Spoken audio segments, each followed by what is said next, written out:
Здравейте! Днес ще говоря на тема Има и вяра. Спомнете си за Тома. Какво каза Исус на Тома? Исус като влезе през заключената врата извика Тома. Ела тук и сложи пръст в раните ми и виж, че аз съм същия. И Тома каза: Господ мой и Бог мой.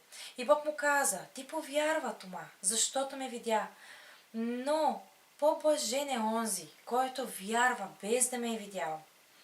Скъпи приятели, Тома се съмняваше, но Бог не дойде за да го упрекне или да го обвини, защото съмняваше. Напротив, той издигна вярата му. Също така, когато ние съмняваме в нашия живот, Бог няма да ни обвини, че ние нямаме вяра или да ни упрекне за това нещо. Напротив, Той идва за да издигне вярата ни на по-високо ниво. Насърчавам ви, вярвайте и не се предавайте.